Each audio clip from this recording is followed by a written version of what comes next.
makeup inside.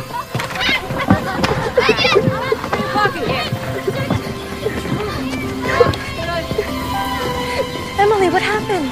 I fell off the swing and broke my arm. I fell off swings a lot when I was little. Did you hurt your arm? My arm, my leg, my finger. Twice. My nose. You fell a lot. She sure did. Can you wiggle your fingers?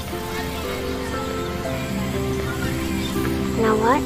You didn't break your arm. Just bruised it a little. Can I go back to school? Sure can. Just wash that up, okay?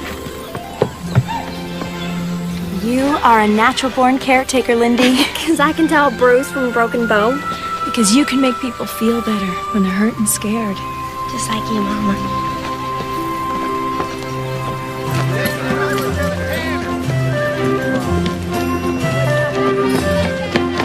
Lindy, what brings you into town? Came to get my newspapers, and I thought I'd ask my best fella to take me lunch at the hotel. One of these days, somebody else is going to be your best fella. And I'm going to get just a little jealous. There may be another fellow in my life someday. Will you always be the best, Papa? That's worth the best meal the hotel has to offer. How'd you get to be so clever to wrap me around your little finger? By the way, I hear Dr. Jackson's looking for a new assistant. You mean it? Absolutely. I better get down there before somebody else gets the job. What about lunch? Another time, Papa. So much for being her best fella.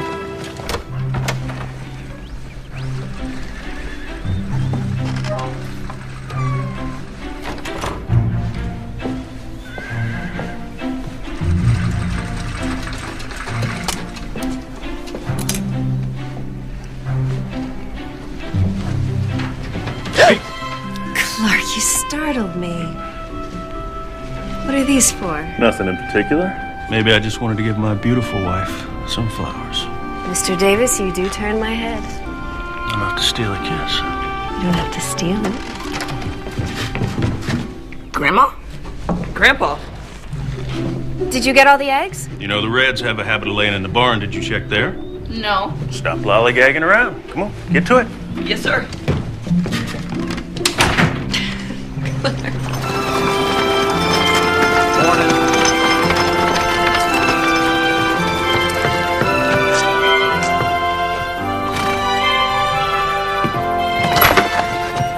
Doc Jackson, I'm here for the assistant position. Oh, would you just hold on there, Belinda? I can't hire you. But I know sutures and basic first aid. I even learned a new wrapping technique for sprains that Dr. Usler recommends. Where'd you learn that? I read his book. I've read a lot of medical books and newspaper articles. Everything I can get my hands on. Reading a few books doesn't make you qualified. Without proper medical training, all that book knowledge is useless. But I can learn. I already know more than anyone in Anderson Corner. Well, I don't doubt it. What I need is someone with solid patient experience. This is all I've ever wanted to do with my life. I could learn so much from you, Doc. Women aren't supposed to be doctors. What about marriage? I'm not getting married. Ever? Well, Doc, Women are meant to marry and have children, which is exactly what you'll do when the right man comes along. Trust me, marriage and a career in medicine will never work. I'm not giving up. Dr. Elizabeth Blackwell applied to 29 schools before she got accepted into Geneva College. Elizabeth Blackwell is the exception, not the rule. Now, Geneva College may accept your application, but I won't. Good day. Come on.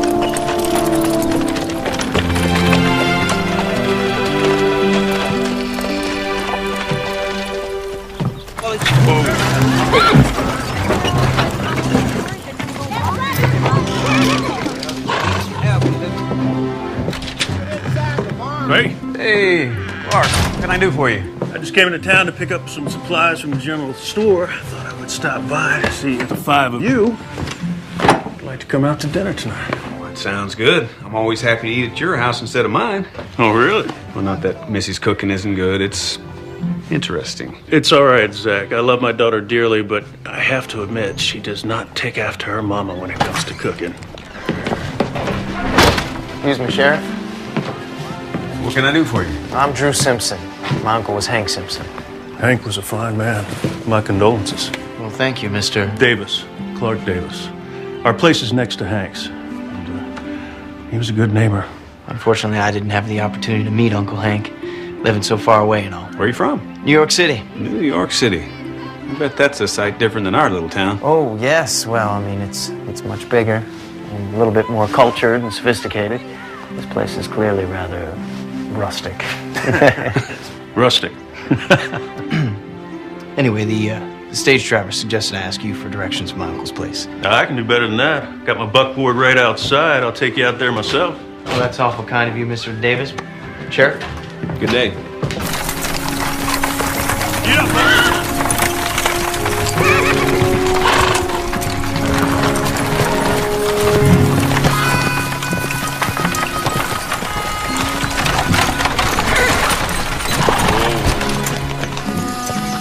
Hold me. Squatters settled in after your uncle passed. I'm afraid they didn't take care of your place properly. I hoped it would be in good enough shape to sell right away. You're not staying. Certainly not.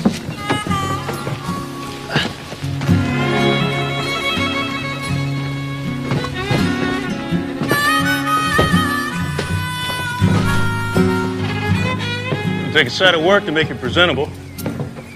Pack rat's gonna settle into those walls if you don't get those holes patched up. Do you know anyone I could hire to do that? You don't want to do the work yourself?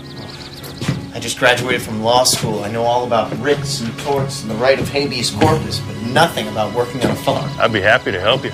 Would you?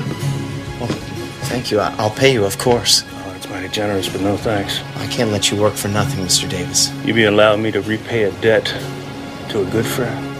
Then I accept. Good.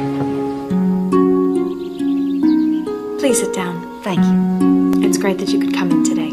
I really appreciate it. It's no problem. It's nice to see you. We haven't had a chance to talk since you moved here, Mrs. Kent. Please call me Sadie. Caleb is a bright boy, but he's very behind for his age, especially in his reading and writing. He isn't doing his homework, and he said that you and his father won't help him with it. I'm afraid my husband Charles don't hold much with schoolwork. I'm sure you understand the importance of a good education. I know how bad it feels when you don't have one. I only got through the 2nd grade before I had to stay home with my mom and take care of the younger kids. The fact is, I can only read a few words in this paper. So it's not that you won't help him, it's just that you can't. What about your husband? He can't read at all. I will spend some extra time with Caleb. But with 14 students of different ages and grades, it's going to be difficult. Thank you, Mrs. Tyler. I appreciate anything you can do for me. You know, Sadie, I could teach you how to read, and then you could help Caleb to learn. I have to go, Mrs. Tyler.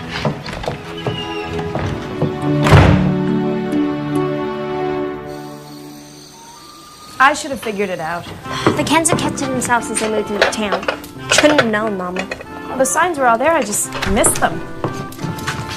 Hey, Mom. Hey, sis. What's for dinner? Brunswick stew. And it's almost ready, so you boys go and wash up for supper.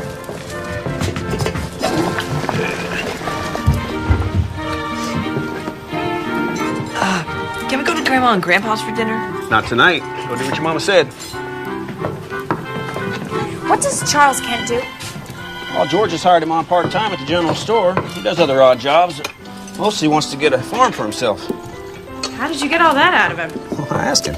Doesn't seem very talkative to me. Well, generally, when the sheriff asks questions, people give answers. Mrs. Kent will learn how to read. A whole new world would open up for her. Just like it did for me, Mama, when you taught me how to read. Well, she'd become a different person. Maybe that's what her husband's afraid of. What kind of woman allows her husband to dictate to her that way? I wouldn't know, Lindy. I haven't had any experience with that kind. And you never will, Zachary Tyler.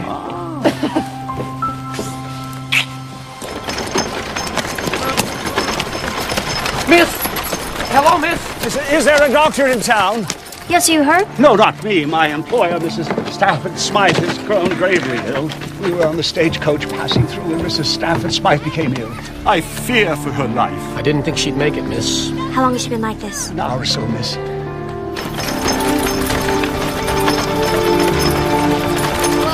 Whoa. Doc, I got a patient for you.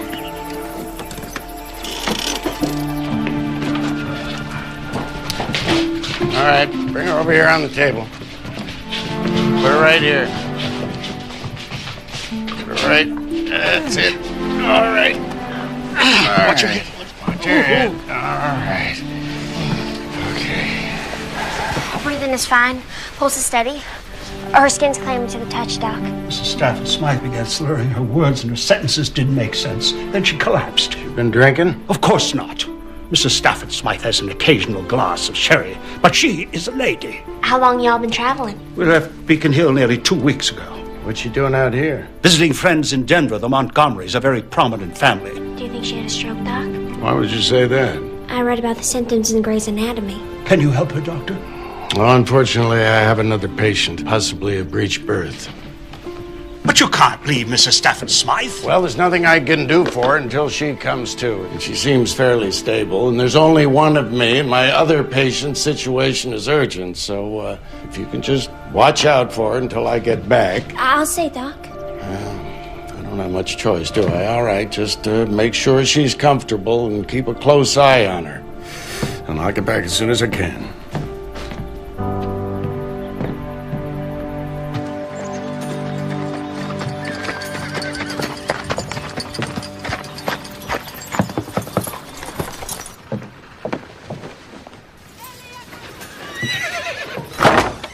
Mrs. Tyler?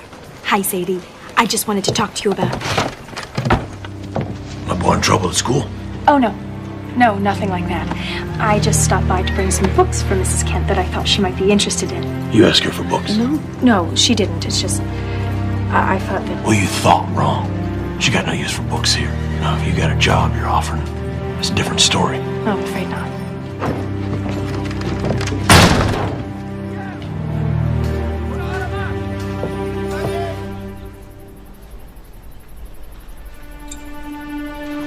Dr. Jackson, she's awake. Heaven's day. Get up. Mrs. Stafford Smythe. Mrs. Stafford Smythe. My name is Dr. Jackson. And I believe you've had a stroke. My photos, coats, all right, Miss... bags. Calm down. Calm down. This is not good for you, ma'am. Have all is left. I have your bag, madam, right here. All your things are inside. Her speech has obviously been impaired. Well, I don't think it's as bad as it could have been. Hopefully, the slurring will diminish pretty quickly and she'll regain coherent speech. There's some paralysis on her right side. But her left side seems unaffected. As soon as she's well enough, I could help her do some movement therapy. I read they're having good results with that. Well, she will need someone with her constantly until we get a better grasp of her physical limitations. I won't leave her side, Doctor. It should be someone with at least rudimentary medical knowledge. Belinda, I don't want you to misinterpret this as a permanent job offer, young lady. I haven't changed my mind about women in medicine. So I'd be like your assistant? Not exactly. You will help Mrs. Stafford Smythe with her movement therapy. That is all. I accept.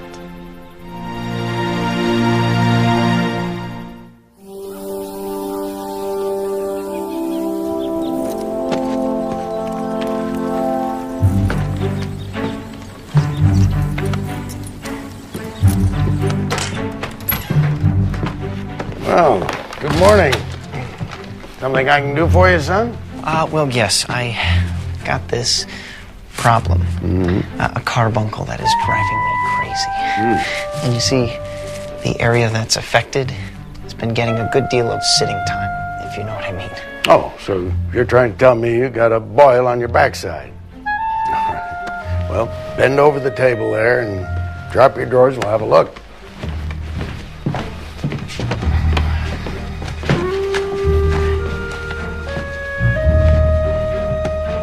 No, that is a mean-looking carbuncle you got there, all right. Would you bring me some of that writer's liniment? It's on the top shelf in there. Would you stop rubbing? I can't help it. Well, the more you scratch it, the itchier it gets. Here you go, Doc. Oh, hey now. Whoa. Wait, never mind. Well, what about your carbuncle? What carbuncle? Well, at least take the liniment.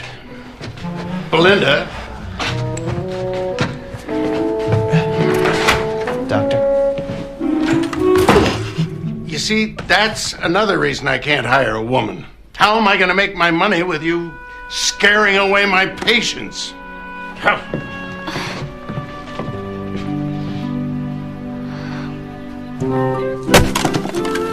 Well, what do you think? Let me get this straight. You want to hire Sadie to help you at school so you can teach her to read without her husband knowing? It's an ingenious plan, if you ask me. And just what will you have her do? Whatever needs to be done. She can sweep the floors, clean the blackboards, keep the wood stove burning. Simple things that allow her to learn along with the children. Don't you think the way you're going about this is just a little sneaky? I think the Lord will forgive my methods if I can offer this poor woman a path out of the darkness of ignorance.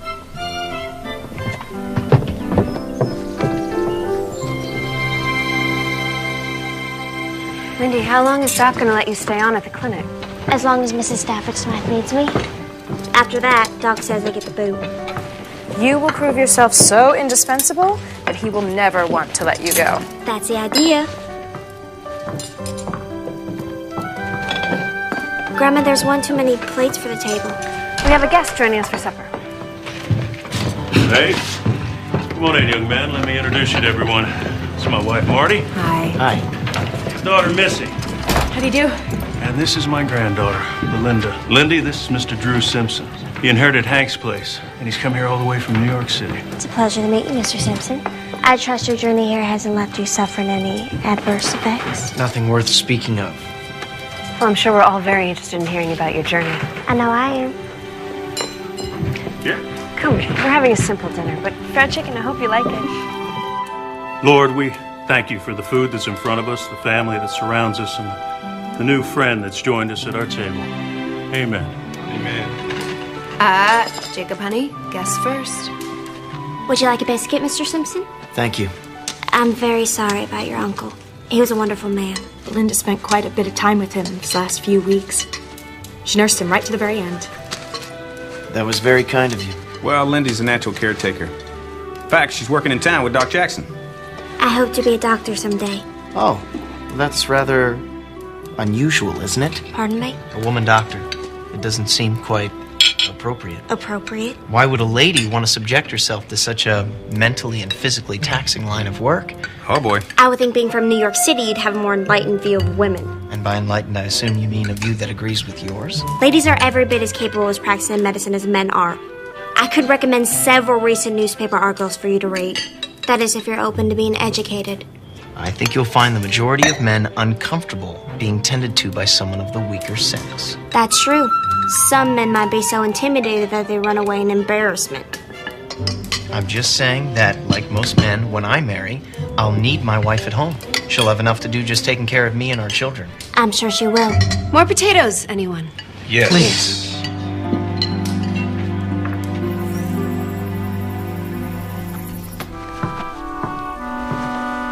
You're awake? Good. How you feeling, Mrs. Stafford Smythe? Tired.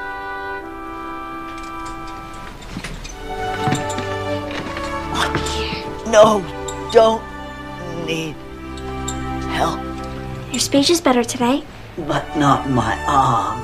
With movement therapy, it's possible to regain use of your arm. Like this. Don't touch me.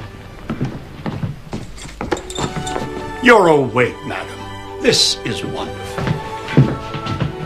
Don't fuss over me, Windsor. Oh, sorry, madam. We should let her get some rest. Of course, miss. I'll be in the next room, madam. I won't leave you. I know you won't, Windsor.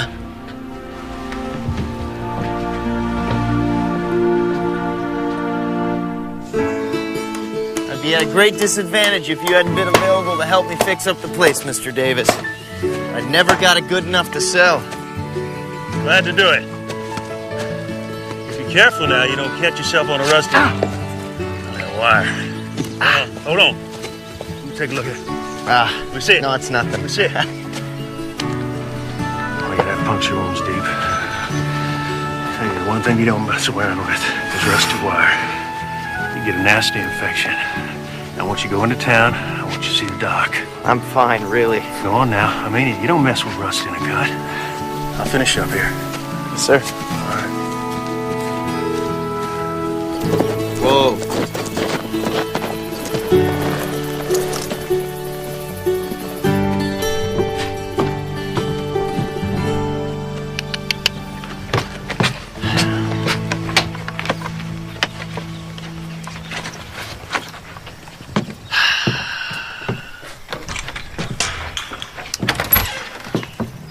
afternoon, Mr. Simpson. Good afternoon, Miss Tyler. I came to see Dr. Jackson about my hand. He's out checking on patients. Why, what's wrong? A little run-in with a rusty wire. When do you expect the doctor to return? Not for hours. Rusty wire? Tetanus can take hold pretty quick. Might end up losing the hand. I think you're exaggerating. I understand that you're uncomfortable being tended to by the weaker sex, but unless we clean that wound immediately, it might be too late. Lockjaw could set in by tonight. Although that may not be the worst thing. All right. How much humble pie do I have to eat to persuade you to help me? Just enough to make me believe that you sincerely regret saying that I have no business becoming a doctor. I most sincerely regret it. Come inside. My grandpa tells me you went to Columbia University. You didn't mention that the other day at dinner. I guess I could have worked that in when you offered to recommend articles to help enlighten me. That would have been a good time. You're so fortunate to have the opportunity to study at Columbia. I suppose that's true. I can't be a doctor without the proper education. Most hospitals won't even consider me for a nursing position. But the proper education requires a great deal of money. I've been saving for a long time. I'm sorry if it stinks. Oh, no. It's all right. Actually, you've been very gentle. There. You're all set. Remember to keep the wound clean. At the risk of bringing up an old argument, I must say that you're a bright and beautiful young woman. Beautiful? Yes. Anyway, you'll surely be married before long. Why would you want to waste your time preparing for a career that you'll have to leave? Why does every man assume that I'm on a hunt for a husband? Isn't that the goal? Find a mate, settle down, have children? As a lawyer, everything is black or white to you, isn't it? Well, that's rather simplistic, but there is a clear-cut sense of right and wrong in the law that I've come to appreciate. That's why we're different. I see all of God's colors, and somewhere between black and white is my dream to be a doctor. I should get back to the ranch. Of course. Please tell my grandpa I said hello.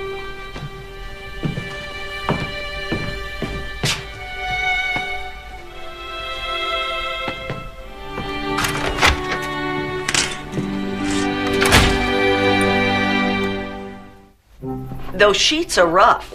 They're all I've got. That cot is like sleeping on a board. And the draft in here practically blows the blanket off my legs. How long until I can leave? You can move to the hotel today, Mrs. Stafford Smythe. If Belinda will stay with you, can you do that? But I thought I'd continue to work here with you. Mrs. Stafford Smythe needs a nurse. I thought that's what you wanted to be. Actually, I want to be a doctor. It's all settled then.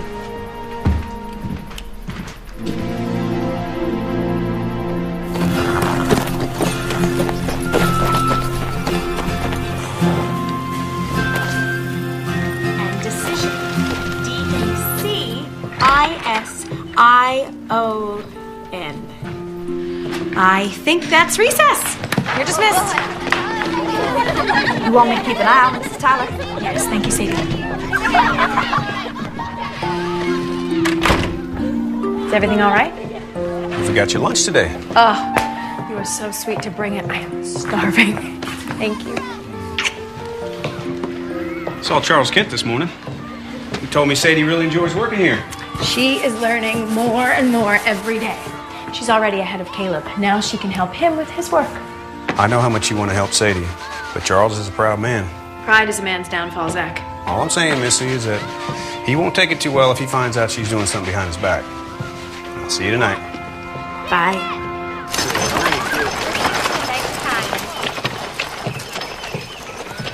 Windsor, is this the best room the hotel has to offer? I'm afraid so, madam. I suppose it's a step up from the clinic. Still, these pillows are much too flat. They'll never do. And surely they got better linen. Oh. I'm mortified by these inferior accommodations, but I'm afraid it's not possible to get anything better in this uncivilized outpost.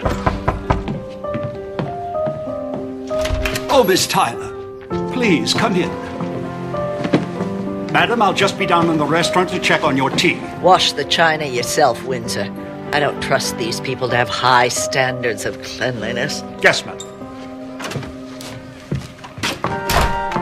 How you feeling today, Mrs. Stanford Snack? How do you think I'm feeling, being forced to endure these primitive conditions? You know, we're not all uncivilized here. Really?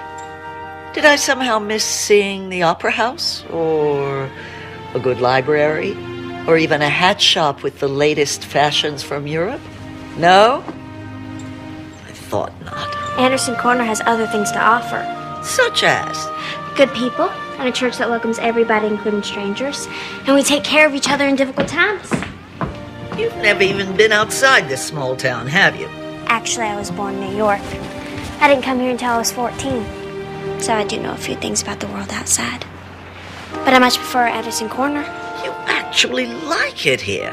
Compared to New York, it's heaven on earth. I'm gonna miss it terribly when I leave to study to be a doctor. Well, now there's a surprising ambition for a farm girl. I believe it's what God called me to do. God? Ha! Don't put your trust in God, young woman. He is unconcerned with your ambitions. You don't mean that. The only thing you have to rely on in this world is yourself. It must be awful lonely believing in nothing but myself. When you've had a little experience with the harsh realities of life, you'll abandon that naive faith. I've had a great deal of experience of harsh reality. Without my faith, I'd expect I'd be much like you. How's that? Very unhappy.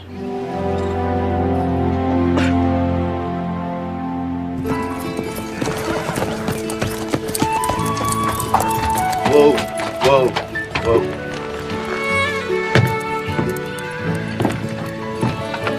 Hello. Hi.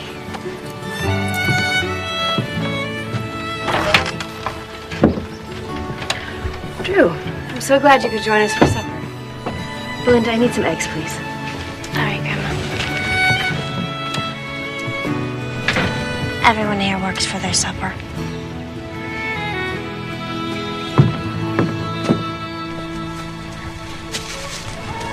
Might as well spit it out.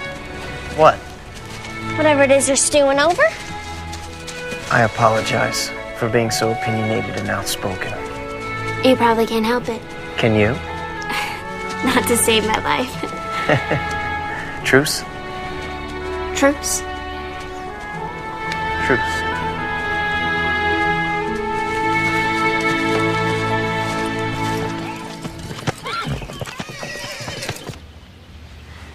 Now remember, as I'm moving your arm, gotta imagine you're doing it on your own, okay? I saw you reading late into the night last night. Oh, I'm so sorry. Did light keep you awake? My age keeps me awake. I'll turn the light out earlier tonight. Must have been a very interesting book to keep you awake at that hour. Oh, it is. It's called The Laws of Life, and it's written by Dr. By Elizabeth Blackwell. You know of her? I heard her speak in Boston. She's a very intelligent woman. Can't imagine what it must be like to hear her speak in person. You sound like you greatly admire her. She's done so much to pave the way for women to become doctors. And that's what you want to be. I'll be fortunate if I'm able to train to be a nurse. The schooling for doctors is terribly expensive.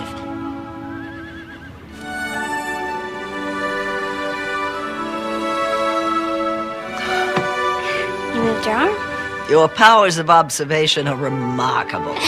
It's cause for a cup of tea. Now imagine this is your favorite Earl Grey. See if you can lift your arm enough to take it. What, like a dog doing tricks? Like a woman who wants her independence back. You are a very impertinent young woman. And you are a very difficult patient. If you apply your willfulness to your therapy, you might get better.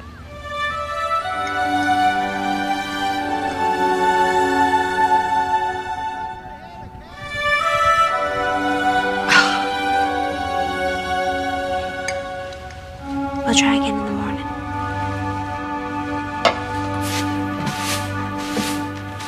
When you're done, you can go.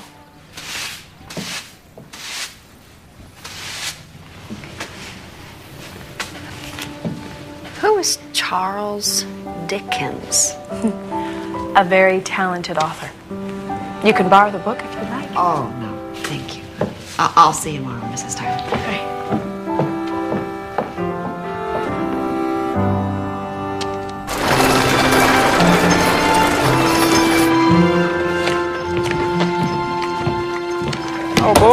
can I do for you?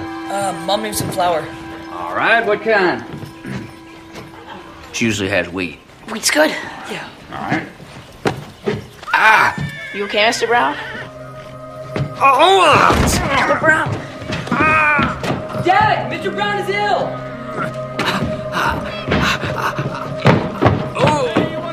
George? Doc, George needs to have you take a look at him. He's got a pain that's got he can't even stand up straight. Hey, get him up there on the table and have a look at him. All right, George. You been vomiting, huh? Yeah. Oh, you don't have a fever. You been into the candy again? Well... Yeah, I thought so. I gotta get back to the office. If you need anything, let me know, Doc. All right, thanks, Hank. Bye, Daddy. Would you get my watch over there on the desk, Belinda? Take his pulse. Checking for rebound tenderness. Well, if you're so smart, what am I doing now? Using McBurney's point method to diagnose with trauma. 125. And I suppose you have an opinion. I think he has acute appendicitis. He probably needs surgery. If he has an appendicitis attack, it's not bad enough to warrant surgery. But if his appendix were to burst, Doctor... Burst? Just calm down, George. There's nothing to worry about now. You can get up. All right. Look, if you get a fever, or if the pain gets considerably worse, you come and see me. Even if it's in the middle of the night. You take a teaspoon of this 3 times a day till the pain goes away. And George, you stay out of that candy jar. You're a grown man, not a 5-year-old. Yes, sir. All right. Much obliged.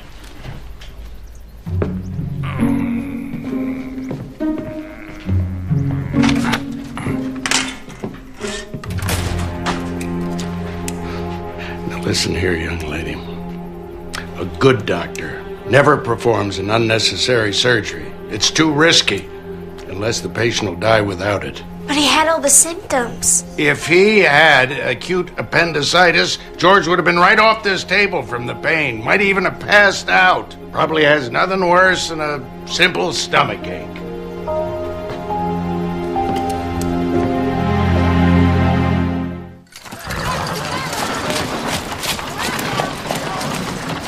Mama, what's this word? Capture. And this one? Elephant. It says, then they went out to capture the wild elephant. How do you know what that says, Sadie? Mom was learning to read at school with me, Pa. She's real good. Charles!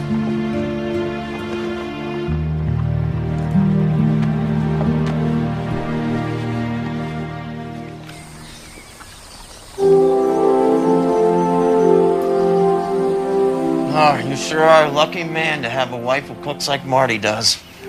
I am blessed, that's for sure. I thank God every day that he saw fit to put me and Marty together. When did you first know you loved her? That's easy. When I thought I'd never see her again. I felt a terrible emptiness inside of me. And I knew that if I didn't get her back, nothing would ever fill that up again. It's a pretty clear sign. I thought so. What about you, though? Tell me about that life you got to get back to. You got a young lady waiting for you? No. My father thought I should concentrate on school before getting serious about anybody. He may be right. He's always right. Sounds like a man who's pretty sure of himself. If he's ever had a moment's doubt, he hasn't admitted it. Considers it a weakness, I'll bet. Yeah. He says if someone senses weakness in you, that's when they go in for the kill. Yeah, that's a pretty harsh way to look at life. But probably true. In a legal battle, anyway.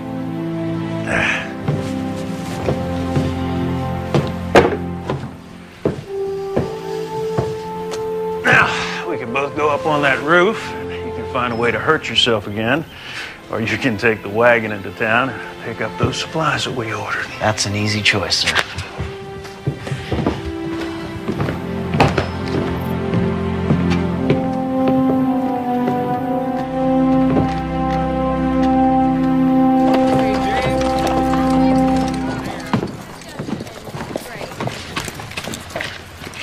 Charles. Yeah? Heard what happened with your wife. I mean, your wife. She tricked me. I'm not apologizing for Missy. She was acting out of kindness and with the honest intent to help. I don't see how this has anything to do with you, Sheriff. Unless there's some new law about reading that I don't know about. You know, Charles, there's no shame in not being able to read. The shame is from not even trying. Hey.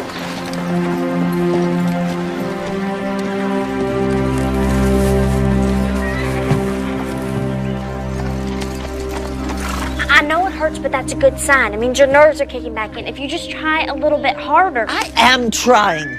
You're giving up too easily. Who do you think you are to talk to me that way?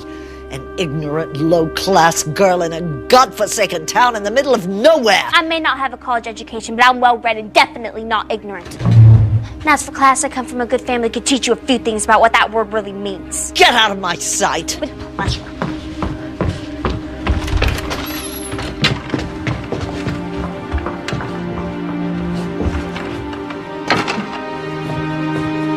Windsor?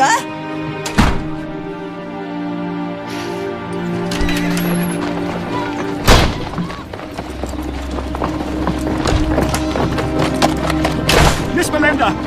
Miss Belinda, please, wait up! Wait up, Miss Belinda! Miss Belinda! I'm sorry, Mr. Windsor. I know you're taking her abuse, but I'm not about to. Mrs. Stafford Smythe would never mean to be abusive to you, miss. I don't know what you call it back east, but out here we call it rude and unacceptable behavior. May I share something of a personal matter with you, Miss Tyler? Something I'd like to show you. This is Benjamin and Lucy, Mrs. Stafford Smythe's children. I thought she didn't have any children. She doesn't now. Oh, I see. Mrs. Stafford Smythe became a widower shortly after Lucy was born, and her children became everything in her life, miss. What happened to them? Lucy passed away when she was 5 of the scarlet fever, and Benjamin drowned just before he was to graduate from Harvard. Terrible. When Mrs. Stafford Smythe lost Lucy, the only thing that kept her going was Benjamin. And when she lost him, I was afraid she... So sorry. That explains her anger and bitterness, but that doesn't excuse her behavior. I just want you to understand that Mrs. Stafford Smythe was not always the way she is. She was a kind, generous woman. Try to think of her the way she was before unbearable loss changed her. Try to see her with a forgiving heart and not a judgmental mind.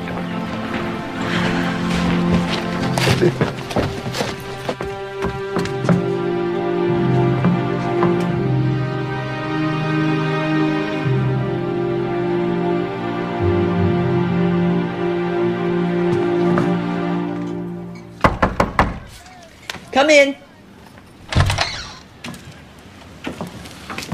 What are you doing back here? I want to apologize to you, Mrs. Stanford Smythe.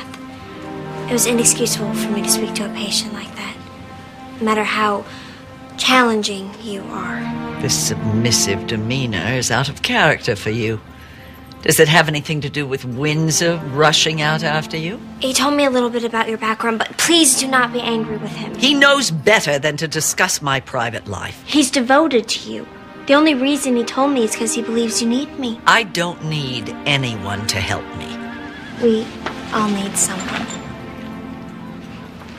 I lost my mother, father, and baby sister. When I was 9, my little brother Jacob and I had to go live in an orphanage. How did you get here? On an orphan train.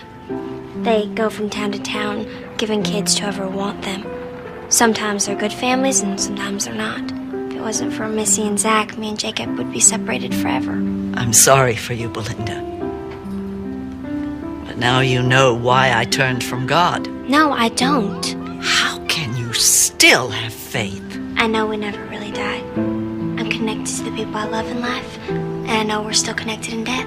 A comforting thought if you can believe in fairy tales, which I can't. That's enough for today. You may go.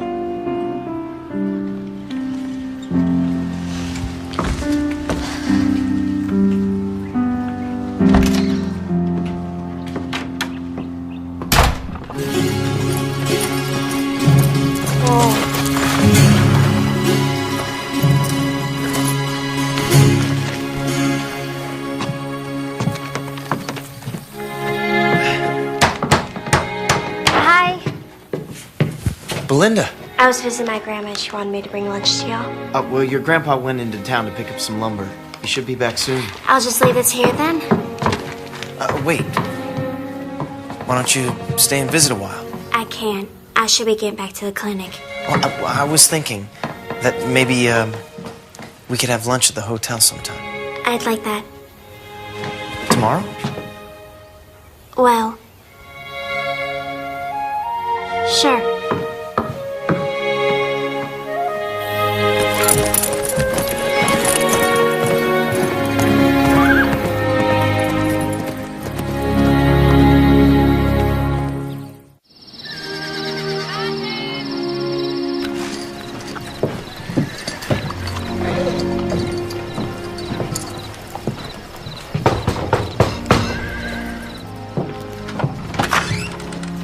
Evening, Charles. Evening, Mr. Davis. Drew Simpson is fixing up his uncle's place. He could use some help. He'll pay you a good wage, and I thought you might be interested in the job. Can I work around my hours at the store? You bet. All right, then. I'll be there after lunch. I'll see you then. All right. Mr. Davis, thank you, sir. I really appreciate the work. You're welcome, Charles. You're welcome.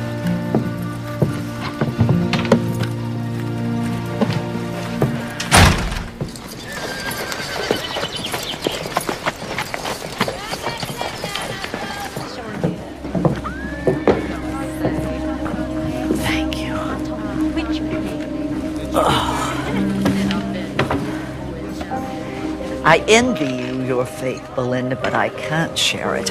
And even if I could, it doesn't change the fact that the only reason I didn't let that stroke kill me is my distant relatives who are just waiting for me to die so that they can inherit my fortune. I think the whole reason your stroke didn't kill you is because God has work for you. Find a purpose by loving other people. And losing them. The fact that you grieve deeply means you love deeply. There's so many people out there who need what you have. Who would that be? At the orphanage, there's hundreds of children without parents or parents who just simply give them away. So you're suggesting I give money? Not just money. Yourself. You have so much love to give and they need love. Aren't we supposed to be practicing? Reach for the teacup. One hand.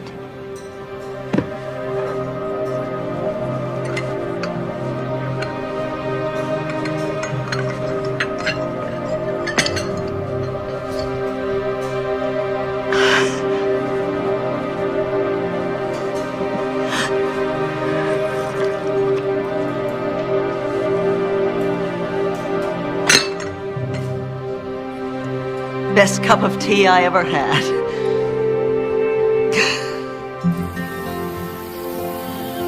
Hold her right there. Okay. That'll do it. Thanks again, Charles. I'm not sure what I would have done without you. You're more than welcome, Mr. Simpson. Drew. All right, Drew. Can I ask you a question about the law? Sure. It's about adoption. You and your wife thinking about adopting a child? Well, not exactly. Sadie was married before we met. Her first husband, he was Caleb's pa. He was a real no account. Used to beat Sadie and Caleb both. She divorced him? Yeah. He got in a bar fight. Then he hurt some fella real bad and they put him in prison. Gave Sadie a chance to get away, but he's fixing to get out soon. And I know he's gonna come looking for Caleb. Now, if I can adopt him, does that make him my boy? And ain't nobody can take him away? That's right. Sadie's awful worried that he won't give up his claim to Caleb. Well, under normal circumstances, he'd have to agree to it. But because he's been in prison, there's no way the court would favor him over you. You sure about that? Well, I'll draw up the papers to petition the court. We'll see what the judge has to say. Well, now, I can't pay you right now, but You don't have to. Well, I don't take charity. Consider it part of your wages for working here. Like a bonus for doing a really good job. All right. Thank you, Drew. It's my pleasure, Charles. I just passed the bar. I'll take those for you When folks. I return home, I'll join my father's practice. Does he practice criminal law? Nothing nearly so unsavory.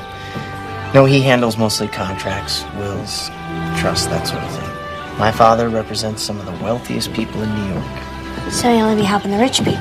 Well, that's who our clients are. They don't have to be. You could help the less fortunate. We work with people who pay our fees. Is that all you care about? Money? Don't be ridiculous. That's not what I meant. It seems to me you don't have a real passion for law.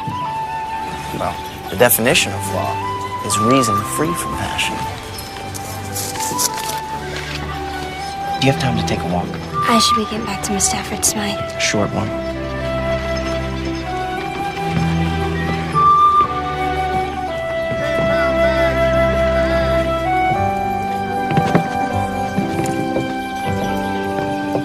So do you really want to be a lawyer, or was it simply expected of you? It was always understood that I would follow in my father's footsteps, yes. What does your mother think? Doesn't her opinion matter? Well, her opinion would matter a great deal if she were still alive. She died when I was 8. Oh, I had no idea. I'm so sorry, Drew. You know, for a long time after she died, I used to play this little game every time I left the house. I'd pretend that when I came home, she'd be there, hiding somewhere, waiting for me to find her.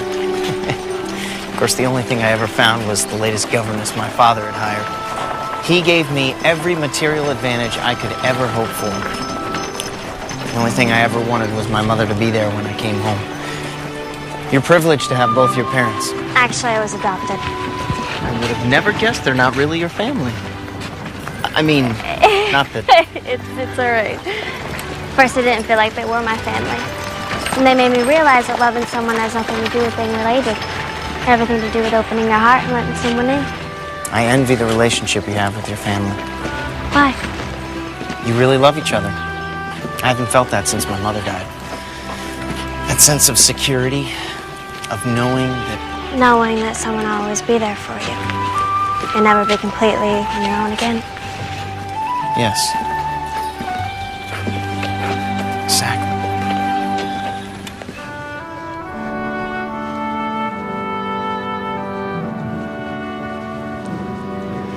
You see? My. You have made remarkable progress, Mrs. Stafford Smythe. I must say I am very impressed. To be truthful, I wasn't sure you'd regain use of your arm. Nor did I think so, but Belinda was stubborn about my therapy. She'd listen to me grouse and complain, but she never gave up on me. She's a remarkable young woman, don't you think, Doctor? Yes, she is. Indeed, remarkable. I know you must be anxious to get back to Boston, and I think you can start planning to go home now. Oh, thank you, Doctor. So, what did you ride all the way out here to ask your grandma? Seems while I wasn't looking, my life just got really complicated. This wouldn't have anything to do with Drew Simpson, would it? I'm attracted to him, and it's not fair. To you or to him? Both. He's becoming a distraction. I can't let that happen. Everything seems to be getting a lot harder all of a sudden. Only a few years ago, I knew just how to get answers to my questions. You wish it was simple again, like when you were a child? You could say a heartfelt prayer to God and then just listen for his guidance? Yes. Belinda, it's still that simple.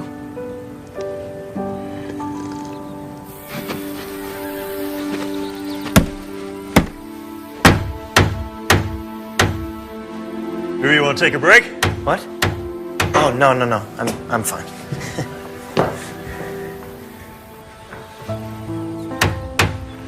Something weighing on your mind? No, nothing. Have you ever had that experience where you think a person is one way and they turn out to be something else entirely? I think we've all had that experience at one time. I had Belinda all figured out. Then I get thrown for a loop. And that's bad. Well, it's complicated. She makes me think about things I thought were all settled. Such as? Where I'm going to live, what I'm going to do, even whether or not my life has any real meaning or purpose. A woman can do that to a man. I know what I want to do with my life. want to sell this place, go back to New York, go into my father's firm, get married, and raise a family. Well, in that case, what is the problem? Belinda is the problem. I don't want to think about her. I don't want to get involved with her. She's nothing like the kind of woman I have planned for my future. She wants a career in a man's field. She's opinionated, outspoken, strong-willed, smart, kind. That doesn't sound like a problem, son. That sounds like an opportunity. Whoa.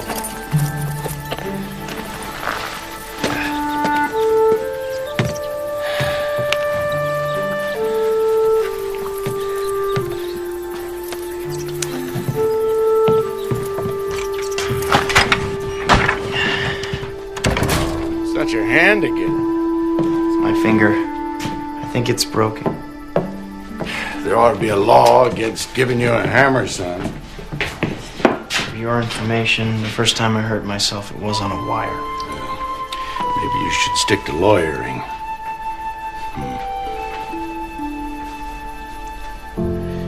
Belinda, why don't you look at the boy's hand?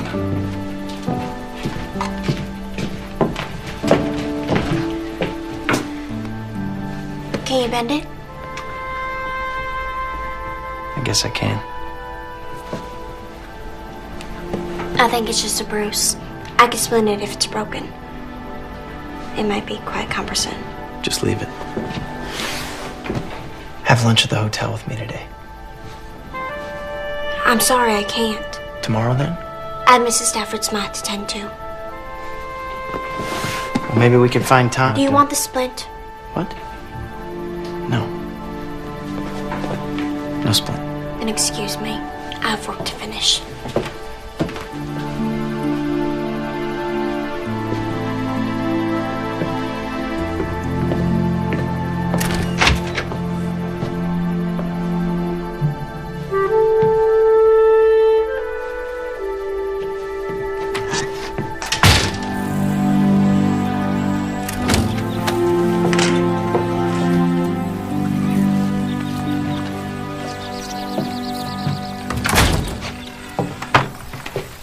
Belinda, wait.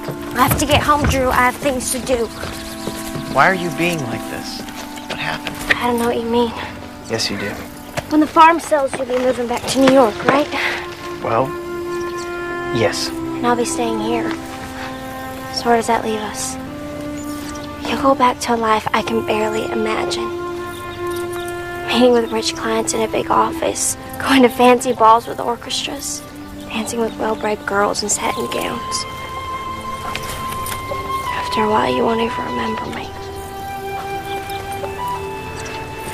Hand me that, please.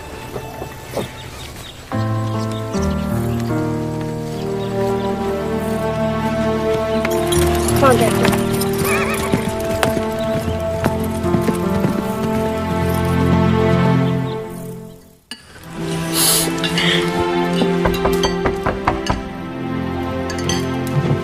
Let's see what it is.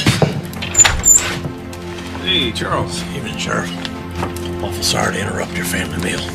Would you like to join us, Charles? Oh, no, thank you, ma'am. I just came to drop this by. It's for Miss Belinda.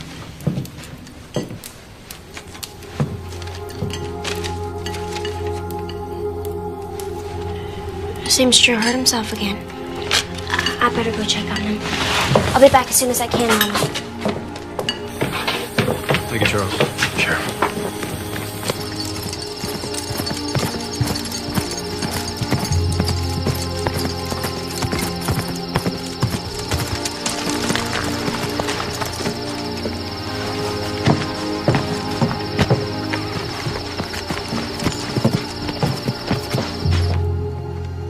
Drew?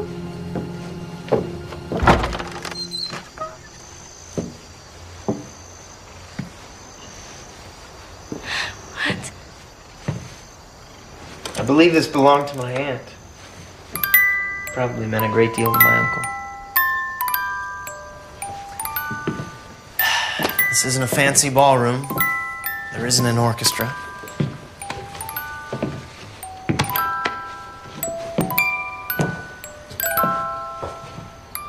But if if I can have this dance.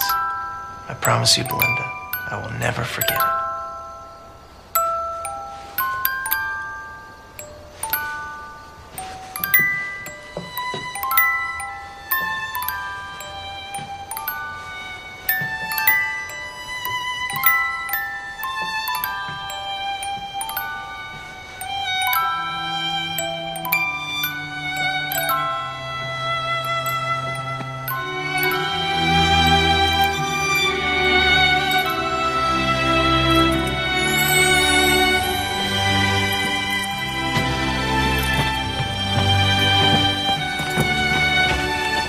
You know this doesn't change anything, Drew. I think it changes everything. I should go in. I'll see you tomorrow. I don't think... Tomorrow.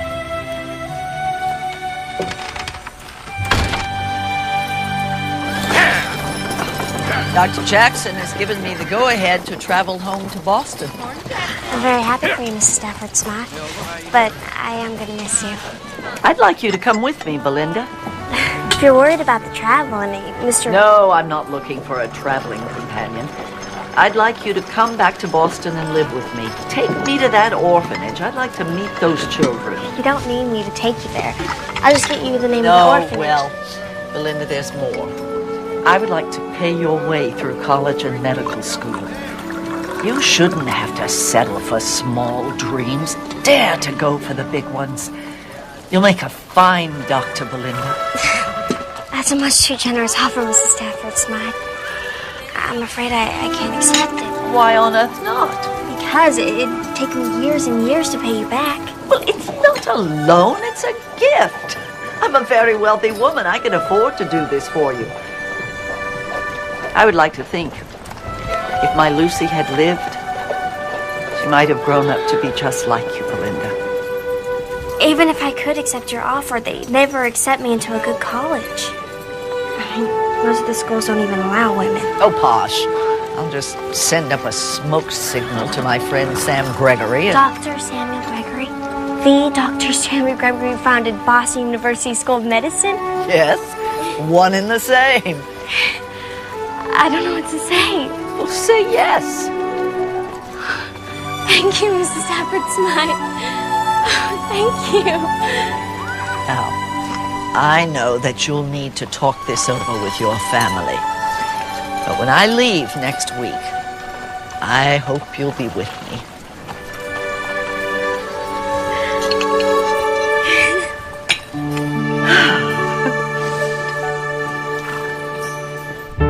I think it is the opportunity of a lifetime, Lindy.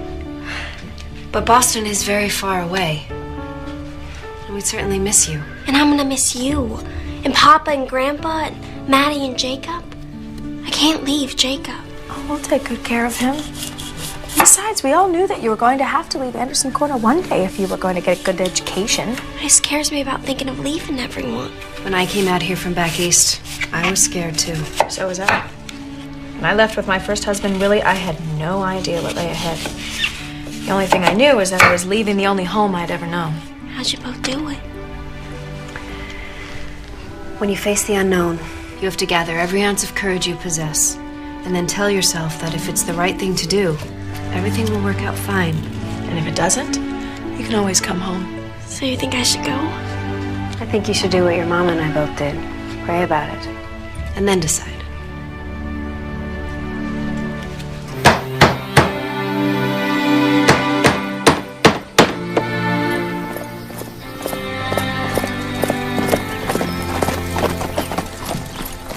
Linda, what a wonderful surprise.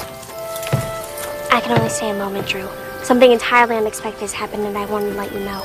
I hope it's something good. Actually, it's amazing. Mrs. Stafford Smythe has asked me to go to Boston with her. She's gonna put me through school. That's incredible. I know what it must mean to you. You know Boston isn't that far from New York. Maybe we could... That's just it, Drew. No, we can't. Why not? As soon as I get my medical degree, I'll be coming back here, practicing with Doc and hopefully taking over for him someday. You may change your mind when you get to Boston. It has a great deal to offer. It doesn't have what Anderson Corner does. My family, people who really need me, they probably won't have a doctor when Doc's gone. Linda, we can work this out. I've thought hard about this, Drew. I've prayed even harder. I would never fit into your world. My life is here. The only way we could be together if one of us is miserable. Belinda. I said what I came here to say. Belinda. Belinda!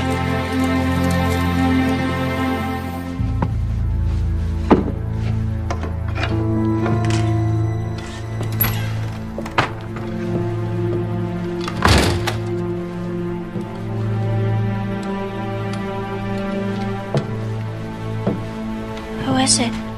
Jonas Barnes. Hurt his leg recently. Gangrene set in. It's gonna have to come off at the knee. Will surgery save his life? With gangrene.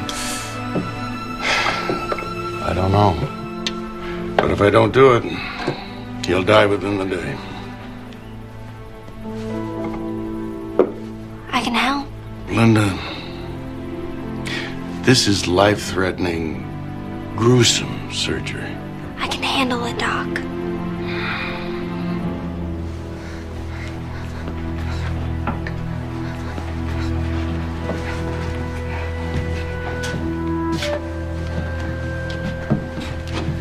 Cora, I need you to wait outside. I'll come and get you as soon as we're done.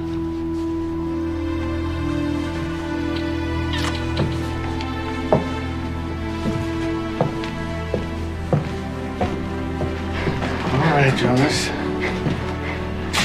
I think we're ready to start. Maybe you could say a little prayer first. Of course. Belinda? Lord, we are eternally grateful that you are here with us now, and pray that you bless Doc with a steady hand, and bless Jonas with a peaceful heart, and Cora with the knowledge that you are in control of this day.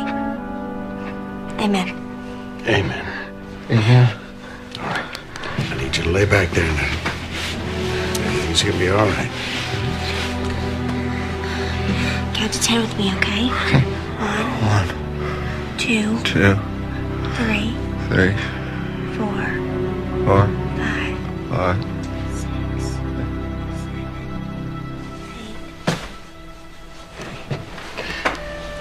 He's out.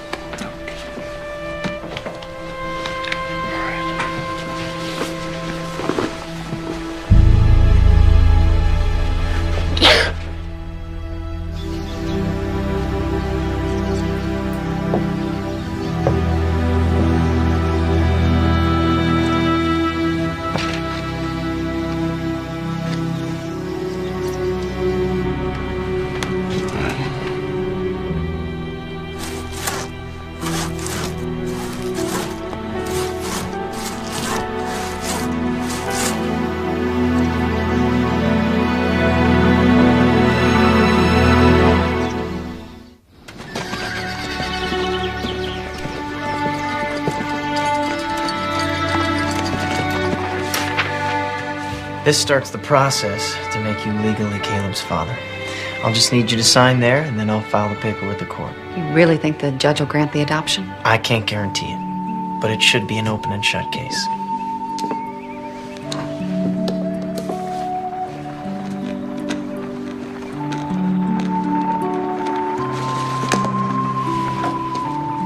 Your turn, Charles. Can I sign for Charles?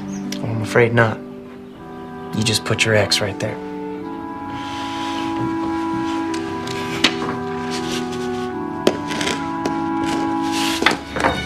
Very good. You know, you're my first client. Now, if you'll excuse me, I need to be going. Thank you so much, Drew. I really appreciate it. You're more than welcome.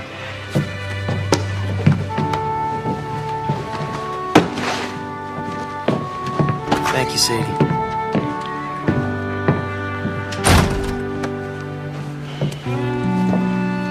Charles, we haven't talked about what happened with Caleb. I want to explain. No, you don't have to, Sadie. I'm sorry I went behind your back, but I don't understand why you don't want me to learn to read. I reckon if you learned how to read, you'd see that there's a whole lot more out there than what I can give you and Caleb. Charles, you are the finest man I've ever known. I don't know what Caleb and I would have done without you. Oh, Sadie, I love you both so much. And I've been mighty proud to give Caleb my name. But I wonder if he's going to be ashamed of me. You know what would make your son proud of you, Charles? Seeing that his father had the courage to do something very hard, and all because he loves his son so much.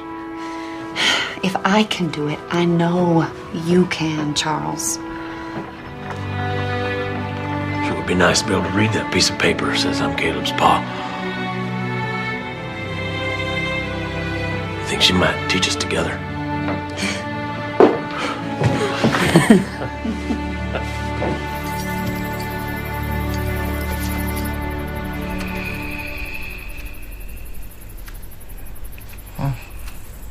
What happened? Cora? Cora. You must have heard Mr. Barnes. That's Mr. Barnes. Mr. Barnes! Oh, dear God.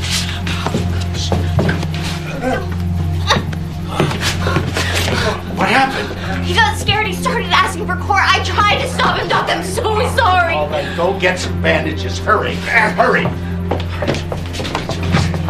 Get you back into bed now, okay? If you can. All right. Just calm down now. Just calm down. Calm down. All right, it's gonna be all right. Now, Jonas, it's gonna be all right. It's gonna be all right. Listen to me, Jonas. You have to relax. Jonas. Shh, shh, shh. All right. Shh, shh. You have to relax. Jonas. Oh, Jonas. Please don't do it. Oh. No. Jonas.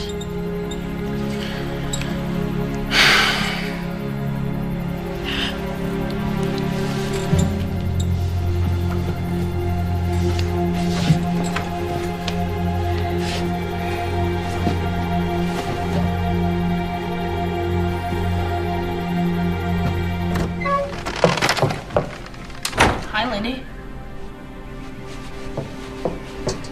Boys, go outside, please.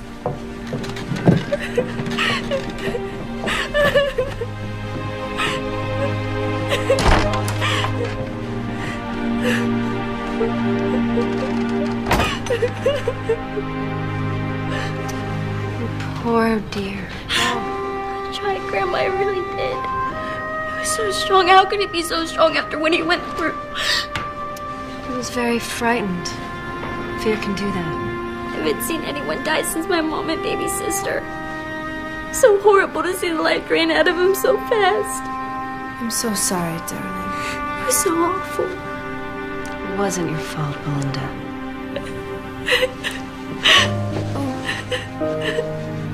It's okay.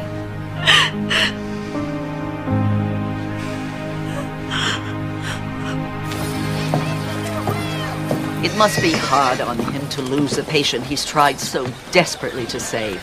But once he gets past the sadness and frustration he must feel, he will tell you it wasn't your fault. If it wasn't my fault, then why do I feel like it is? Because you care deeply about people, and that's what makes you hurt for them. And that is also what will make you a good doctor. I don't think I'm cut out to be a doctor after all. I'll just stay here and be Doc's assistant if he'll let me. Belinda, you can't mean that. I'm afraid I do. No.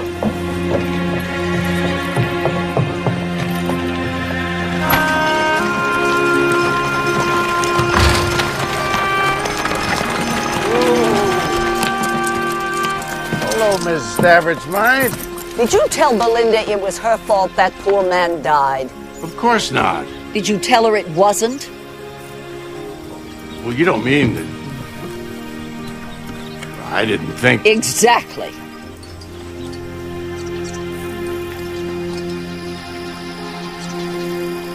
All right. That ought to do it.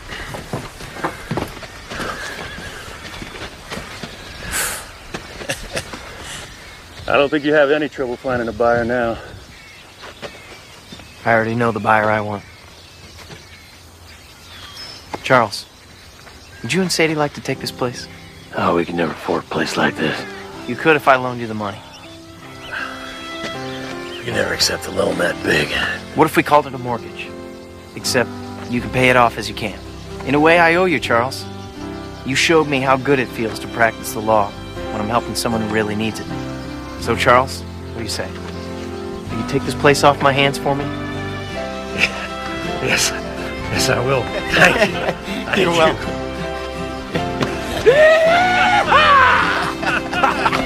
Oh, that's funny. Mighty nice.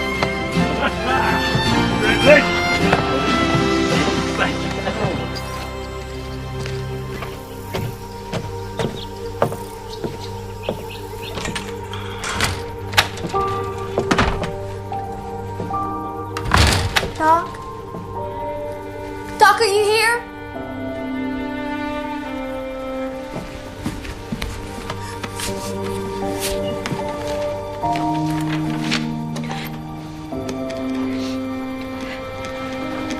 Dear Doc, I'm so sorry to have let you down, but you were right.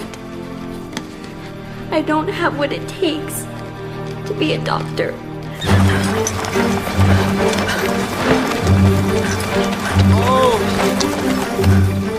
Can I help? She can barely breathe. We have to get her to doc.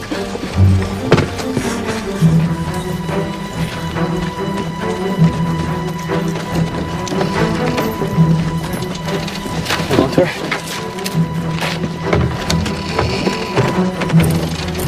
Come on, boys.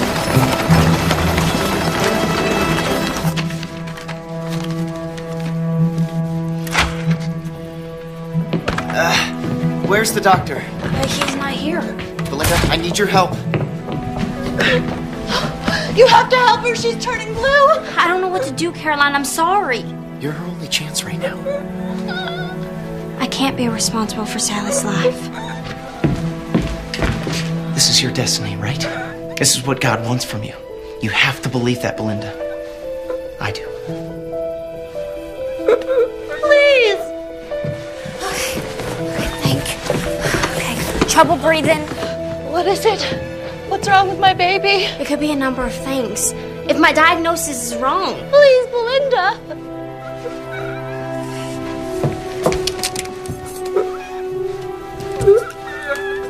You gotta open your mouth, all right? There's some abscess in the area around the tonsils. What does that mean? I don't know. It could be quinsy. Is there some kind of medicine for it? No. There's only one thing to do. I have to lance her throat. Then do it! Caroline, I've never done this procedure before or anything like this. I'll help you. Whatever I can do. What can I do? Okay, get the tray and get the mask. Okay, wet this. Put this on her mouth for 5 seconds. 5 seconds.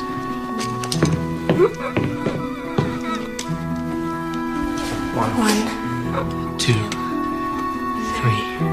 4, 5. You gotta hold her head still so she won't move.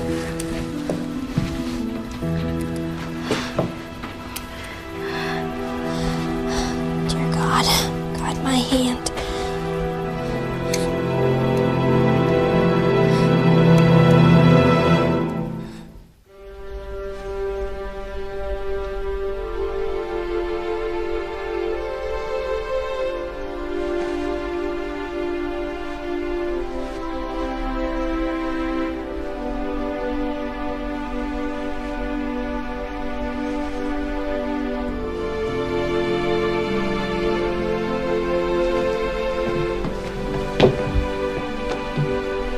Looks like she'll be fine. Belinda, what you did. Could have gone the other way. I could have lost your Drew. But you didn't. You were smart enough to figure out what to do and brave enough to do it. I was terrified the whole time. It didn't stop you. Oh, Belinda, I have been looking all over for you. What's happened? What is it? Belinda saved my daughter's life.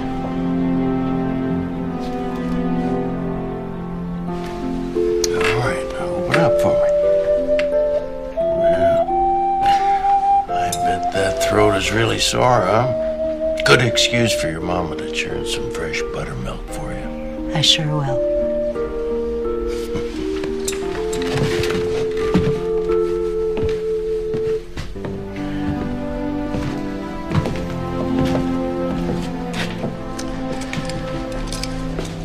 You know, you saved her life. But I didn't save Jonas's. Yes, about that. I owe you a very big apology. Jonas's death wasn't your fault. But I couldn't hold him still. But that's not why he died. Jonas was dying when he came to us. We were trying to save him, but unfortunately, the surgery was just too much for him. I told you how difficult it is losing a patient. I've been practicing for 40 years, give or take.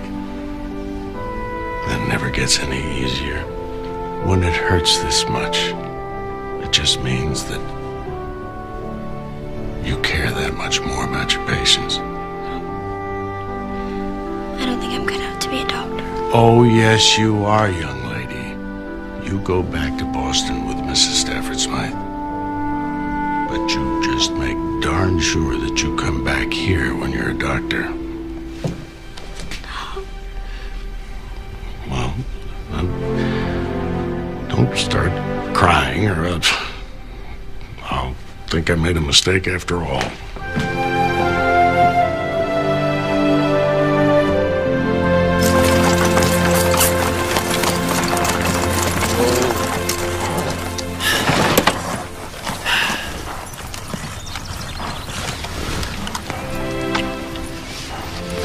That's for having more faith in me than I had in myself.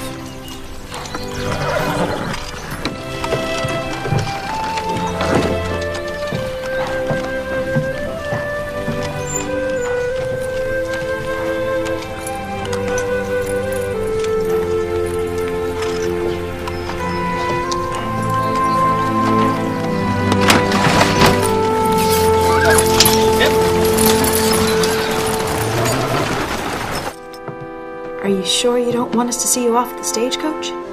I'd rather we say goodbye here. You know, by train, Boston isn't as far as it once seemed. Are you all right, Belinda? Yes, Mom, I'm fine. No second thoughts about leaving with Mrs. Stafford Smythe? No, not anymore. I feel at peace with my decision. So your second thoughts are about Drew? I love him, Mama. I really do. It can never work. Sometimes one dream is all you can have.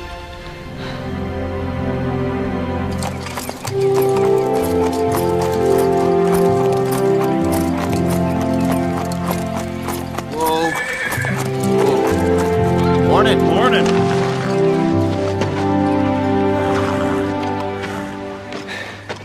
I just wanted to say goodbye, Clark. And thank you for everything. You headed home? Charles and Sadie are moving on to the farm. I'm headed back to New York tomorrow. I imagine Belinda left. We said our goodbyes at Missy this morning. She's probably getting on the stage right about now. You asked me once when I knew I loved Marty, but you never asked me what I did about it. What was that? She left on a wagon train. She's going back home. I went after her. Do you love someone? You truly love them. You don't let them go. I've learned a lot from you, Clark. And what are you doing still standing here? Don't you have a stage to catch?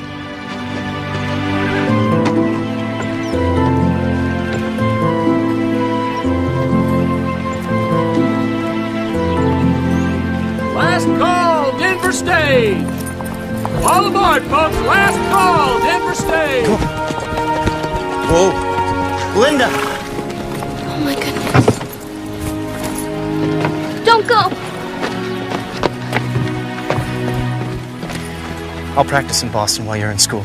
Then we'll come back here. You'd be happy practicing law in Anderson Corner? Anderson Corner's the place I learned to love the law. And it has you. I don't think I could be truly happy anywhere else. This isn't your world, Drew. You're my world. I love you, Belinda. Marry me.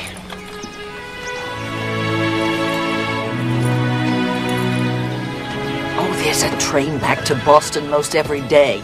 You'll catch one next week. Windsor will meet you at the depot, won't you, Windsor? I'd love to marry you, Drew.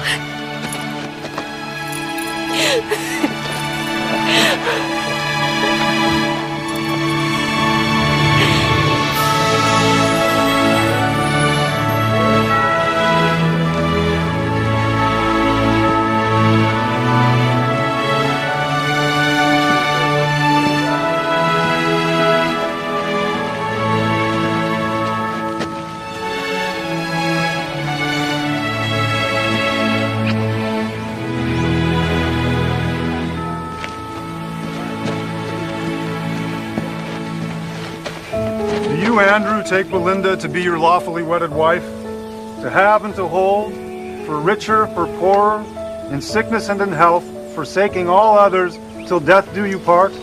I do. And you, Belinda, take Andrew to be your lawfully wedded husband, to have and to hold, for richer, for poorer, in sickness and in health, forsaking all others, till death do you part? I do.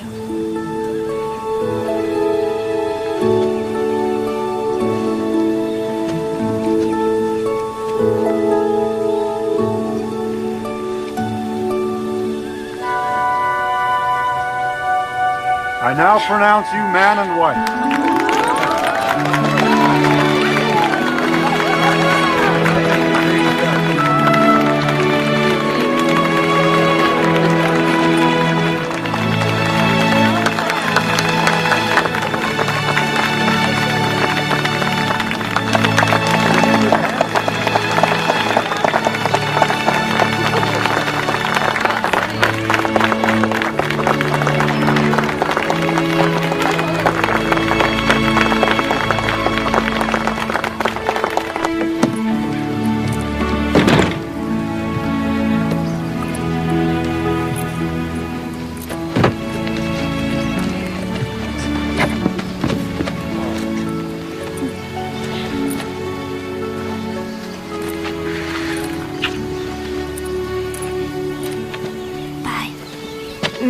Be safe. You know I will. You know I will. Take care, son. Thank you so much. Bless you.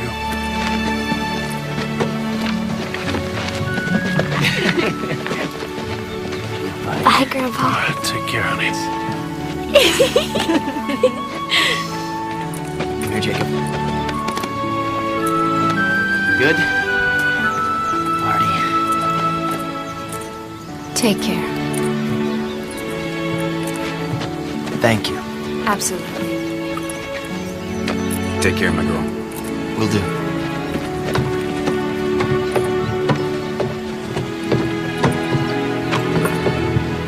You ready?